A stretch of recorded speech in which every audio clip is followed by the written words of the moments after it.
Welcome to English 285, Special Topics in American Literature, Major American Writers. I'm Dr. Jacob Rivers, and I will be your teacher for this semester. There are two Dr. Rivers who teach English here at USC, myself and my colleague, Dr. William Rivers, and occasionally our students send their emails to the wrong Dr. Rivers.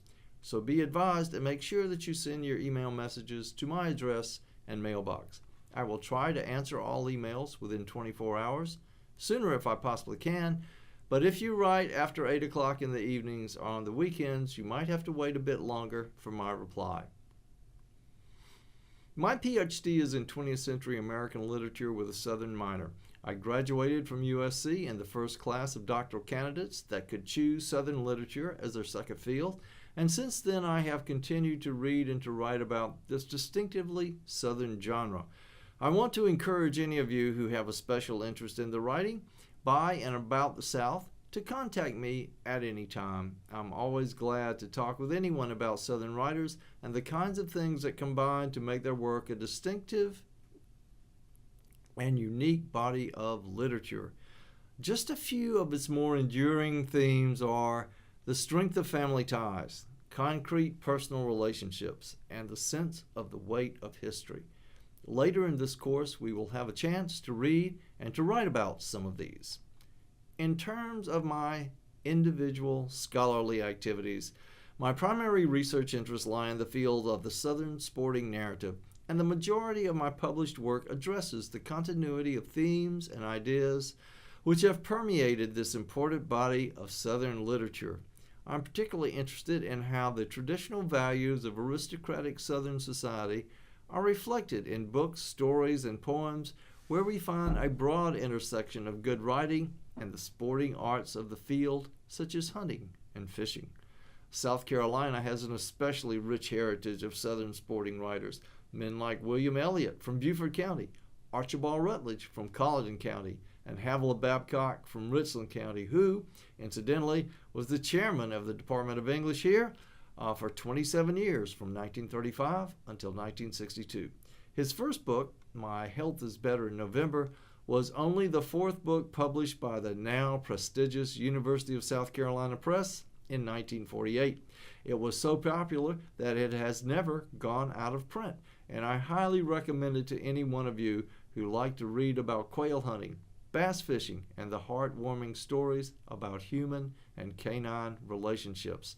In fact, it was Professor Babcock's writing that inspired my new book that will come out later this year, In Dogs We Trust, also published under the USC Press imprint.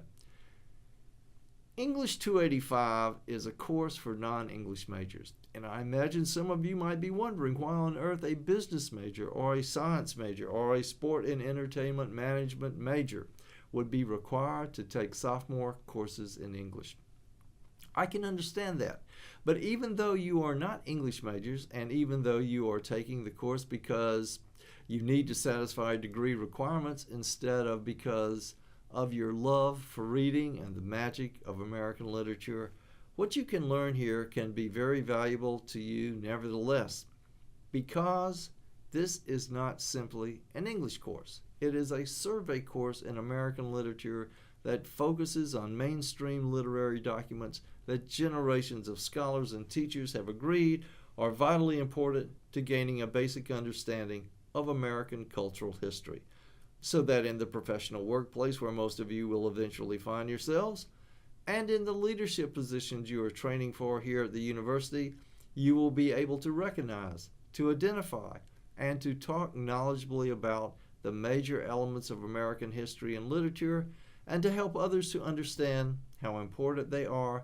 to a full understanding of what it really means to be an American. On one level, you might think of this course as a semester-long inoculation against the barbarity of the 21st century. But even if you don't think about it in these terms, there remains a number of excellent reasons for taking a course like this one. First of all, reading and analyzing serious literature, and by serious I mean literature that communicates human experience, where issues of right and wrong play a prominent role.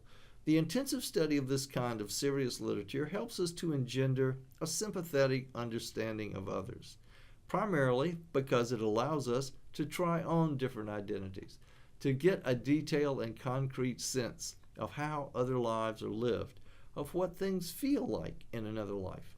And when we practice these kinds of activities, we are much more likely to avoid stereotyping others because of things like race and gender and class and nationality. And I would argue that learning to identify and to avoid that reductive kind of stereotypical thinking is a very good thing indeed. Moreover, the study of serious literature is not only an excellent way to explore matters of moral responsibility generally, but also to study, to rehearse, and to evaluate techniques of moral decision-making by reading about the characters' struggles with the dilemmas of their situations, whether it involves man against man, or man against society, or man against nature, or even man against himself in what William Faulkner so eloquently called the human heart in conflict with itself. And all of these things help to raise our linguistic awareness and our sensitivity to the awesome power of the language that we use every single day of our lives. And finally, the intensive study of serious American literature helps us to develop three of the most important human skills which are indispensable to any worthwhile human endeavor: analysis, interpretation, and communication. And I'm going to make every effort in this course to help you to practice and to develop these invaluable aids to effective critical thinking. So read the syllabus and buy your books and prepare and submit your introductions to the class. I look forward with great pleasure to meeting you all and to our voyage together through some of the most prominent islands in the sea of American literature. Thank you.